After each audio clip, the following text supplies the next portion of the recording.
শুভ সকাল আমার প্রিয় বন্ধুরা, চন্দানীর সাত কাহিনী আরও একটা নতুন ভিডিওতে তোমাদের সবাইকে স্বাগত। এখন বাজে সকাল 10:30। এখন থেকে আমি আমার ভিডিওটা শুরু করছি।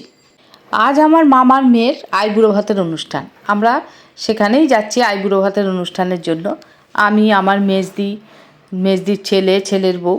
আর মেজদি কিন্তু থাকে আলিপুরদুয়ারে। মেজদি আলিপুরদুয়ার থেকে এসছে আমার বাড়িতে দুদিন আগেই।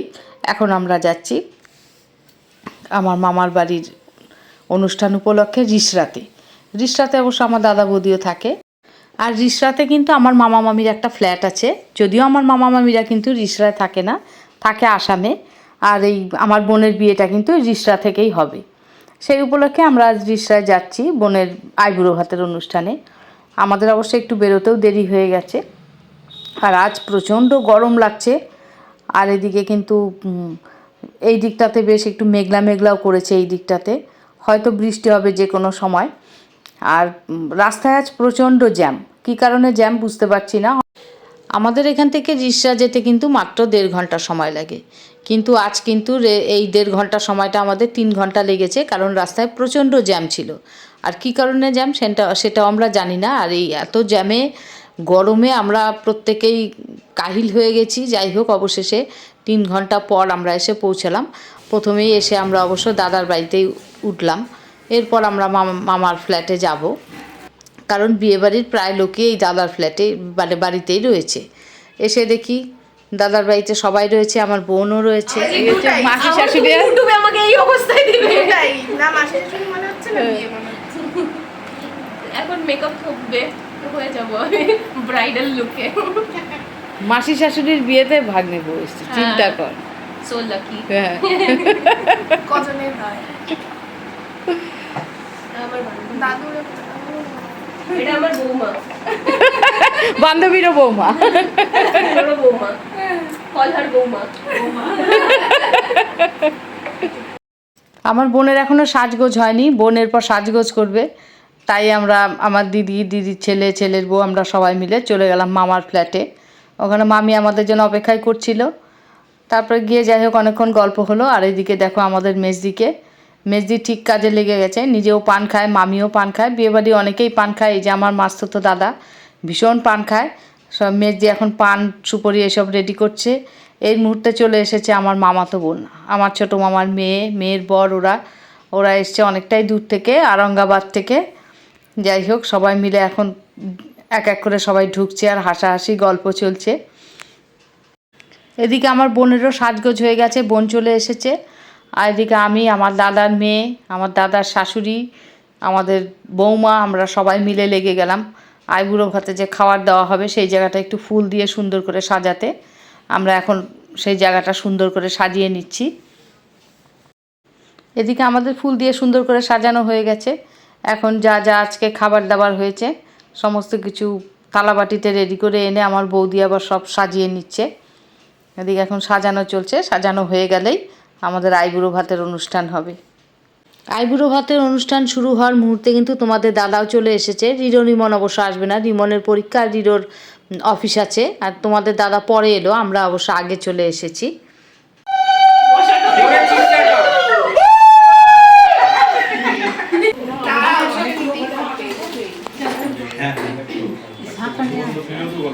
মামি সবাই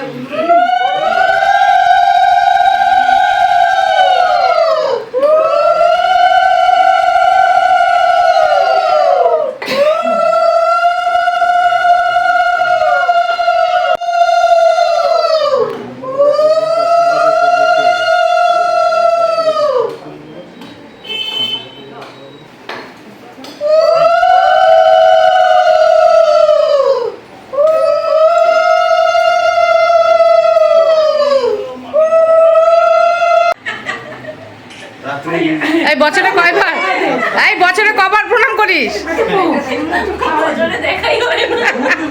সেই দুই ভাই বোনের দেখাইতে হয়।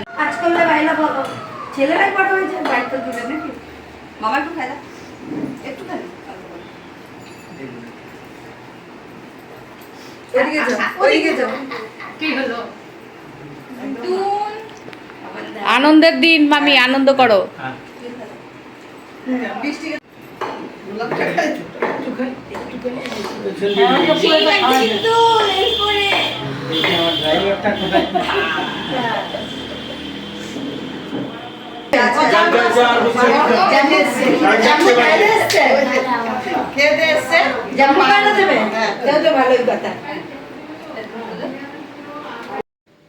এখন আইবুড়ো ভাতে অনুষ্ঠান শেষ। এখন ভাগনা ভাগ্নি ভাইজি ভাগ্নে বউ সবার সাথে মাসির চলছে সেলফি। আর আমার বোনের কিন্তু এখানে কোনো ভাই বোন নেই, প্রত্যেকেই ভাগনা ভাগ্নি হয়। যাই হোক, আইবুড়ো ভাতে অনুষ্ঠানটা হতে হতে আমাদের অনেকটাই দেরি হয়ে গেছে, অনেক বেলা। তাই আমরা বড়রা আর কেউ আশীর্বাদ করিনি, কারণ তাহলে সন্ধ্যা লেগে যাবে। শুধু মামা মামি আর আমাদের ভাই এই তিনজনই আশীর্বাদ করেছে, দেখতেই পেলো। তিনজনকে দিয়েই আমরা আশীর্বাদ করালাম, কারণ আমরা সবাই মিলে করলে অনেক বেলা হয়ে যাবে। এখন আমাদের দুপুরের কিন্তু কারো খাওয়া হয়নি। আর খাওয়ার জায়গা করা হয়েছে এই ফ্ল্যাটের ছাদে। এখন আমরা সবাই ছাদে চলে এসেছি খাবার খেতে। আর এদিকে খাবারের ভেতরে যে প্যান্ডেল হয়েছে সেখানে একটু জায়গা কম পড়েছে বলে প্যান্ডেলের বাইরে আমরা চেয়ার নিয়ে তোমাদের দাদা, আমি, আমার শেষদি, আমার মামাতো বোন, আমরা সবাই মিলে বসে গেলাম এখানে খাবো বলে। আর সুন্দর একটা হাওয়া দিচ্ছিলো এখানে, আর প্রচণ্ড মেঘ করেছে, মনে হচ্ছে একটু পরেই বৃষ্টি নামবে। আর আমরা এখানে গল্প করতে করতে সবাই মিলে খাচ্ছি, বেশ ভালো লাগছে এই গানটা।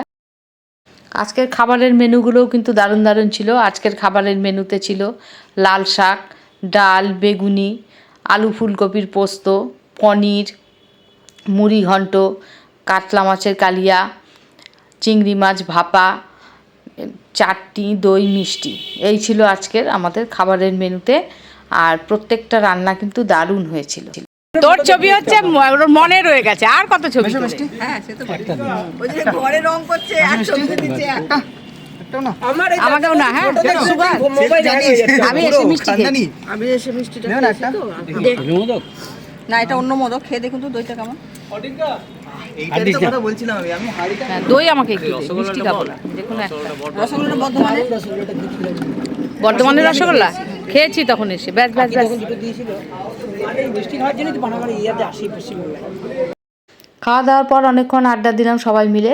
তারপর আমরা সন্ধ্যা 7টা বাজে এখন রওনা দিয়ে দিলাম তোমাদের দাদা আর আমি। মামা আমাদের সঙ্গে আসতে চাইছিল নিচ পর্যন্ত, আমি অবশ্য না করছিলাম মামাকে, সারাদিন অনেক পরিশ্রম হয়েছে।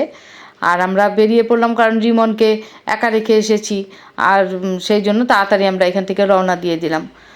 আর আমাদের সঙ্গে কিন্তু আসার সময় এসেছিল মেজদি ছেলের বউ। ওরা কিন্তু অবশ্য আজকে আমাদের সঙ্গে যাবে না, ওরা থেকে যাবে, ওরা বিয়ে পার করে তারপর যাবে আমাদের সঙ্গে। আর আমি অবশ্য আগামীকালও অনুষ্ঠান আছে এখানে, আগামীকাল এনগেজমেন্ট আছে, সঙ্গীত অনুষ্ঠান আছে। কিন্তু আমি যদিও আসতে পারবো না, কারণ যেহেতু পরের দিনই রিমনের পরীক্ষা, মানে পরের দিন হচ্ছে বিয়ের দিন রিমনের পরীক্ষা থাকবে। পরীক্ষা হয়ে গেলে আমরা বিয়ের দিন সন্ধ্যাবেলা আসবো। সেই জন্য আমরা মেজদিদের রেখে এখন চলে যাচ্ছি। আমরা রাস্তায় এসে পেট্রোল পাম্পে আবার তেল ভরে নিলাম গাড়িতে। আর এই দিকটাতে কিন্তু বেশ বৃষ্টি হয়েছে, বেশ দেখো রাস্তার একটা জলও কিন্তু জমে গেছে। কিন্তু রিমনকে ফোন করে আমরা জানলাম কলকাতার ওদিকে কিন্তু বৃষ্টি হয়নি, বৃষ্টি হয়েছে এই দিকটাতে। হয়তো স্থানীয় মেঘ হয়েছিল, সেই জন্য বৃষ্টি। আর প্রচণ্ড গরমও পড়েছিল দুপুরবেলাটা। এখনও কিন্তু একটু ঝিরঝির করে বৃষ্টি হচ্ছে। আমাদের গাড়ির কাছটা দেখলে তোমরা বুঝতে পারবে, গাড়ির কাছে এখনও কিন্তু জল একটু একটু করে। আর সন্ধ্যাবেলা দেখো সব মন্দিরে মন্দিরে পুজো হচ্ছে, বেশ ভালো লাগছে। এদিকে বেশ খানিকটা রাস্তা চলে আসার পর আমার হঠাৎ খুব গলা শুকিয়ে গেছে, কারণ আমরা খুব তাড়াহুড়ো করে বেরিয়ে এসেছি। মামি অনেকবার বলেছিল চা খেয়ে আসতে, আমরা চা খাইনি, কারণ অনেক বেলায় খেয়েছি, চা খেতে ভালোও লাগছিল না। আর জলটাও খাওয়া হয়নি ঠিক মতো, তাই এত গলা শুকিয়ে গেছে। তাই তোমাদের আবার দাদা রাস্তায় গাড়ি থামিয়ে এরপর নিয়ে এলো একটা কোল্ড ড্রিঙ্কস কিনে। তারপর কোল্ড ড্রিঙ্কস খেতে খেতে এখন চললাম বাড়ির দিকে। কোল্ড ড্রিঙ্কসটা খেয়ে যেন একদম শান্তি হলো, মানে এতটাই গলাটা শুকিয়ে গেছিলো। আমাদের সকালের রিসরা আসার থেকে বোনের আইবুড়ো ভাতের সমস্ত কিছুই তোমাদের সামনে তুলে ধরেছি। আজকের ভিডিওটা তোমাদের কেমন লেগেছে? ভিডিওটা ভালো লাগলে অবশ্যই একটা লাইক কমেন্ট করতে ভুলো না।